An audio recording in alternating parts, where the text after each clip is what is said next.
네, 강프로입니다. HLB 봅니다. HLB가 4% 떨어져서 끝났습니다. 10만 원에 바짝 붙여 있는 그런 상황인데, 자, 이런 상황이 왜 나오는지 거기부터 이야기를 드리도록 하고요. 무엇보다 중요한 HLB가 올해 들어서 그쵸? 굉장히 큰 폭으로 상승세를 보였는데 이 상승세가 왜 나왔는지 그건 아실 겁니다.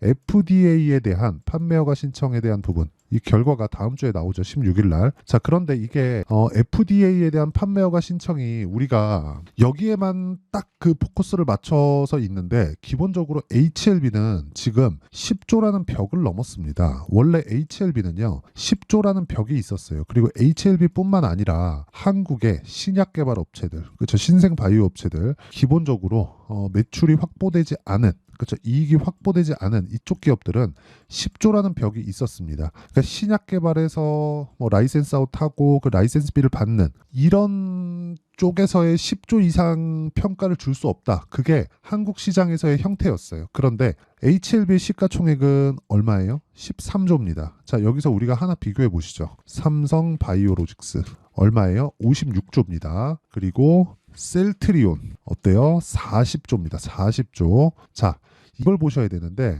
10조를 넘는 기업, 바이오 중에서 10조를 아직 못 넘었었던 기업.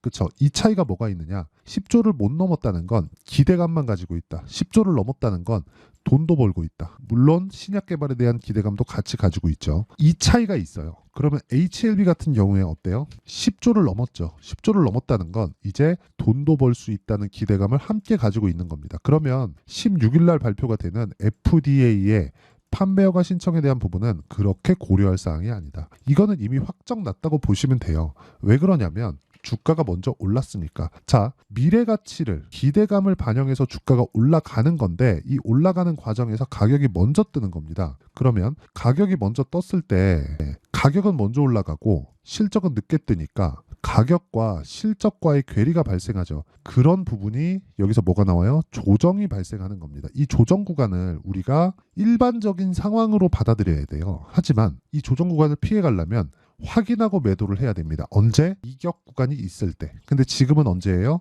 20일과 60일선의 이격도 자체가 좁혀져 있는 그런 상황이고 여기서 중요한 건 기대감에 대한 부분은 아직 죽지 않았다. 근데 그게 16일 날 있는 FDA에 대한 판매 허가 신청에 대한 부분이 아니라 결과적으로 보면 진양곤 회장 피셜로 딱 볼게요. 9월 3일자로 맞춰져 있다. 9월 6일인가? 뭐 3일인가 6일인가 이 구간에 맞춰서 HLB의 지금 모든 역량을 집중시키고 있다. 즉 판매 허가 신청에 대한 부분은 확신한다는 거고 이런 부분에 대한 내용을 우리는 확신하는 게 진양곤 회장 말을 들어서가 아니라 올라가는 상황이 나왔으니까 올라가려면 뭐가 들어와요? 돈이 들어오잖아요.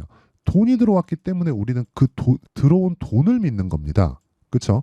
그럼 들어온 돈을 믿었을 때 우리가 뭘 해야 돼요? 당연히 가격을 맞춰가야 되는 게 중요합니다. 그렇죠? 가격을 맞춰서 매매를 해야 돼요. 그럼 가격을 맞추려면 뭘 해야 돼요? 내가 확인하는 과정이 필요하다. 그리고 이런 부분을 이해했을 때 여기 이런 정도의 계좌 수익을 만들어낼 수 있습니다. 자, 실제 보시면 1월 1일부터 5월 12일까지 내 계좌 수익률입니다. 그렇죠? 어마어마하죠. 그리고 이 내용에 대한 부분은 아까 전에 말씀드렸었던 대로 모두 확인 과정을 거친 종목군들로만 매매가 진행된 결과입니다. 즉 신고가 종목만 매매했다. 물론 이런 과정에서 손실 부분이 쭉 있죠. 손실 부분에 대한 내용도 포함되어 있습니다. 자, 종목군들로 한번 볼게요. 내용 보시면 자, VT 올라가는 구간에서 매수 매도 다 확인하고 매도. 매매하는 과정에서 손절 구간 있습니다. 6%씩 이렇게 손절하는 날이 있어요. 그런데 5% 수익, 1% 수익 쭉 올라가서 9% 수익. 금요일 날 시장이 안 좋았는데도 불구하고 15% 올랐어요. 그렇죠? 그리고 최근에 전기 관련주들 강하죠. 뭐 재룡 산업 이런 종목군들 어때요? 다 확인하고 매매하죠. 확인하고 매매했을 때 매수, 매도 몇 프로? 35%. 이런 상황을 지속적으로 내가 만들 수 있어야 됩니다. 그리고 이 내용에 대한 부분을 제가 여기 소통방에서 10억 만들기 프로젝트를 진행하고 있습니다. 오고 안 오고의 상황이 완전히 달라질 겁니다. 와서 배우세요.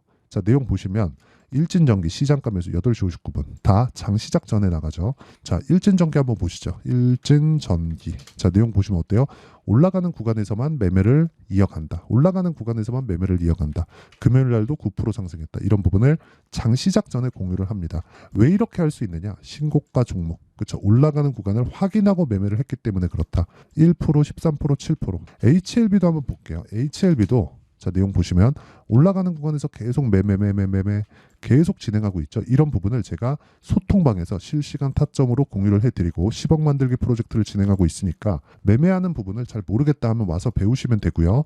다 무료로 진행하고 있습니다. 그래서 구독과 좋아요 눌러주시고요. 상단에 있는 전화번호로 구독 또는 10억이라고 문자 보내주시면 제가 소통방 입장 링크를 순차적으로 공유를 해드리도록 하겠습니다. 어떤 종목군을 공략하는지 제가 다 공개했죠. 그러면 이 내용을 가지고 HLB 보면 어떻습니까? 지금 HLB 그쵸? 13만 원까지 가면서 신고가. 근데 처음 신고가 맞는 건 12월 달. 그리고 나서 첫 번째 1월 달부터 매매 시작. 쭉 매매하고 여기서 한번 팔고 이제는 확인 과정 구간에 있다. 근데 그 확인 과정에 대한 포커스가 어디 맞춰져 있어요? 9월 달로 맞춰져 있습니다. 그렇죠.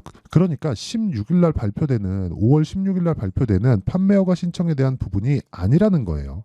이거는 이미 결정이 났다고 보시면 됩니다. 뭐 조건부 승인이든 뭐든 그게 중요한 게 아니에요. 그러면 우리가 확인하고 매수를 했을 때 수익 전환시킬 수 있는 부분이 중요한데 조정이 끝나는 부분, 그렇죠? 이격을 좁히는 부분, 그런 부분까지 우리가 기다리는 게 그렇죠. 그리고 나서 매매를 해도 늦지 않다. 만약에 보유하고 있다면 그렇죠? 여기 소통방 와서 어떤 식으로 매매가 진행되는지 배우세요. 그렇죠? HLB의 실시간 타점 그리고 보유해야 되는지 말아야 되는지 그 내용에 대한 부분도 제가 무료로 다 공개를 할 테니까 소통방에 들어와서 배우시면 되고요. 상단에 있는 전화번호로 구독 또는 10억이라고 문자 보내주시면 제가 여기 소통방 입장 링크를 공유해 드리도록 하겠습니다. 자, 그러면 우리가 지금 기다려야 되는 건 뭐겠습니까? 미래 가치를 반영하는 주식시장의 특성. 미래 가치는 뭐예요? FDA예요? 아니에요. 흑자 전환이에요. 흑자 전환. 뭐 조건부 승인에 대한 부분 이게 맞다 틀리다 뭐 가속 승인 이딴 거는 진짜 그냥 안 보시면 돼요. 이거 보지 마세요. 이 가속 승인이든 뭐든 이게 뭐가 중요해요. 이거 중요하지 않다니까요. 가장 중요한 거. 흑자 전환. 흑자 전환. 올해 4분기 어려울 겁니다. 내년 1분기부터 흑자 전환이 돼도 굉장히 빠른 거예요. 그리고 흑자 전환에 대한 규모는 2조 원 정도로 추산됩니다. 그리고 기본적으로 들어갔을 때 자, 판매 허가 신청 나오고 판매가 들어갔을 때 그쵸? 미국에는 직판 들어가고요. 그리고 여기에 대한 부분은 원가율이죠. 원가율이 1%밖에 되지 않아요. 그리고 무엇보다 HLB에 대한 부분이 중요한 건 경구제라는 데 있습니다. 경구제는 뭐예요? 주사가 아니기 때문에 부작용이 적어요. 그렇죠? 그리고 실제 완치 환자까지 중국에서는 발생을 했습니다. 이런 부분으로 인해서 부각이 되기 시작했고 이게 캄렐리주맙, 그렇죠? 병용요법으로 인해서 뭐가 돼요? 판매 허가 신청까지 들어간 건데 이 구간에서 나는 타점을 잡아야 되는 게 진짜 중요하다. 이거 말고는 진짜 이거는 진짜 주식시장에서 가장 중요한 내용이라고 볼 수 있습니다. 가격이 가장 빠르니까. 아니 10조의 시가총액을 가지고 있는데 적자라니까요. 그러면 미래 가치를 반영하는 게 맞잖아요. 그렇죠? 그럼 미래 가치가 어떤 식에서 이 발생을 하는지 그 내용에 대해서 이해를 하는 게 당연히 맞다는 거잖아요. 그렇죠? 그 내용에 대한 부분을 제가 여기 소통방에서 공유하고 있으니까 상단에 있는 전화번호로 구독 또는 10억이라고 문자 보내주시면 되고요. 자, 이렇게 타점을 잡는 원리가 있겠죠. 그 원리에 대한 부분은 여기 HLB의 가격과 단기 보유 전략 그리고 HLB가 최근에 안 좋기 때문에 HLB의 실시간 타점을 제가 문자로 공유를 해드리도록 할 테니까 상단에 있는 전화번호로 HLB 자 HLB라고 문자 보내주시는 분들에 한해서만 제가 단기 보유 전략 그리고 실시간 타점을 문자로 공유를 해드리도록 하겠습니다. 자, 내용 정리하면 그렇습니다. HLB의 판매 허가 신청이 이제 앞두고 있습니다. 4일 남았어요. 목요일 날 발표되니까. 그러면 그 내용이 나오면서 뭐 재료가 끝, 재료 소멸이다 이게 아니라 이제는 원래 기대감, 흑자 전환, 그렇죠? 10년도 넘은 기간이 지났습니다. 흑자 전환이 되는지 안 되는지 그게 중요하고 그 흑자 전환에 대한 기대감을 우리는 타점으로 이해를 해야 된다. 타점을 잡고 효율적으로 매매를 하자. 그런 부분을 이해했을 때 우리가 어떤 식으로 분류하고 어떻게 타점을 잡아야 되고 어느 정도의 성과가 나올지 그 내용에 대한 부분을 제가 다 이해시켜 드리도록 할 테니까 영상 끝까지 시청하시고요. 모든 분들이 성공 투자하셨으면 참 좋겠습니다. 그리고 HLB 지금 고가가 낮아지는 하락이 나오고 있는데 너무 걱정하지 않으셔도 되고요. 잘 모르겠으면 소통방 와서 배우시면 됩니다. 자, 24년도가 돼도 여전히 시장은 녹록지 못합니다. 이런 상황이 벌어지는 건 어쩔 수 없습니다. 이런 상황에서도 수익이 나는 종목들의 구조는 변하지 않습니다. 즉 대시세 종목에 대한 구조는 변하지 않는다는 거고, 실제 제가 소통방에서 지속적으로 이야기를 드리고 있는 내용도 대시세 종목이나 시장 주도주를 공략하는 건 철저하게 가격 분석을 하라고 이야기를 드리고, 가격 분석 이후에는 이슈에 대한 파악, 그리고 이슈를 파악하고 나서는 다시 내가 얼마에 매수할지 그 타점에 대한 부분을 지속적으로 언급을 하고 있습니다.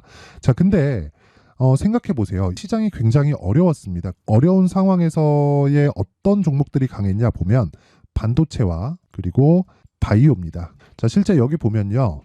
HLB에 제가 실제 매매한 내용을 띄워놓고 보여드리고 있는데, 1월 22일부터 매매를 시작해서 4일 동안 31%의 수익 마감이 됐고요. 그리고 여전히 신고가 종목입니다. 자, 그리고 그 다음 어보브 반도체, 이름을 보시다시피 반도체 종목이죠. 그리고 AI 반도체는 지속적으로 강세를 보이고 있습니다. 이 종목도 신고가를 먼저 달성한 이후에 제가 21%의 단기간에 21%의 큰 수익을 내고 마감이 됐습니다. 다시 재공략을 준비하고 있고, 이런 부분은 소통방에서 다 공유를 해드립니다. 자, 그리고 코세스. 자, 코세스 같은 종목도 당연히 그쵸, 신고가 종목이고요. 그리고 반도체 종목입니다. 이 종목도 영업일 기준에서 이틀 동안 대략 한 15%의 수익 마감이 됐습니다.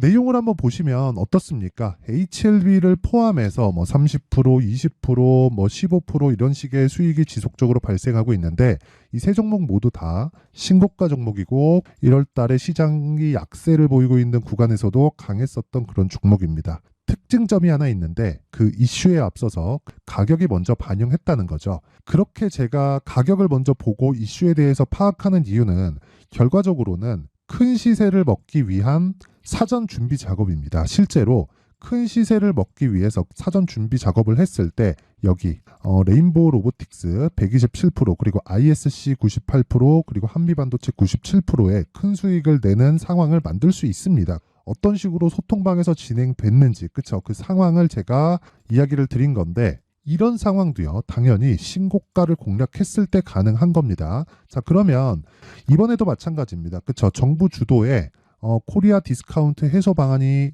2월 달에 발표를 하고요. 그리고 2월 달에 발표된 내용을 토대로 주가가 움직이는 게 아니라 이미 움직인 내용이 있죠. 실제 이 내용은 크게 중요한 게 아니라는 겁니다. 실제 움직인 내용을 보면, 자, 기아차입니다. 실제로 12월 달에 신고가를 만들어 놓고 정부에서 입김을 불어 넣으니까 순식간에 기아차를 포함해서 현대차 같은 거대 기업들의 주가가 2주도 채 되지 않아서 40% 정도의 큰 시세를 냅니다. 자, 그러면 우리는 어떤 종목을 봐야 될까요? 이슈를 파악해야 되는 것도 맞지만 철저하게 가격에 맞춰서 매매를 해야 되는 게 당연히 중요합니다. 정부가 주도하는 정책 방향이 있겠죠. 그 방향에 맞춰서 우리가 종목을 찾을 필요가 있다. 자, 그럼 답이 나왔습니다. 정부가 주도하는 방향에 맞춰서 제2의 기아차를 찾는 게 지금은 중요하다. 근데 정부 정책의 방향에 맞게 가자. 그랬을 때 앞서서 제가 보여드렸었던 내용인 여기 레인보우 로보틱스 127%, 그리고 ISC 98%, 그리고 한미반도체 97%와 같은 수익을 낼 수 있습니다. 물론 시간에 대한 부분은 최소 2주의 시간이 필요하고요. 그리고 최장 3개월 안에 끝내야 됩니다. 자, 기아차의 시세를 보셨던 것과 같이 2월 달에 정부 정책의 방향이 결정되고요. 바로 3월 달이면 시행입니다. 자, 그러면 우리는 거기에 맞춰서 당연히 종목을 찾아야 되고, 제가 제2의 기아차를 찾아놨습니다. 제가 아까 전에 소통방에서 이야기를 드렸었던 내용 다 공개를 해드렸는데, 그 내용처럼 종목만 받고 싶다 하시는 분들은요, 상단에 있는 제 전화번호로 대시세, 자, 대시세라고 문자를 보내주시면 정부 정책의 방향에 맞는 종목을 모든 분들에게 무료로 공개를 해드리도록 하겠습니다. 자, 제가 원하는 건 채널 성장이 목적입니다. 자, 그래서 구독과 좋아요 꼭 좀 부탁드리고요. 모든 분들이 정부 정책에 맞는 방향으로 매매를 이어가서 큰 수익 보셨으면 좋겠습니다.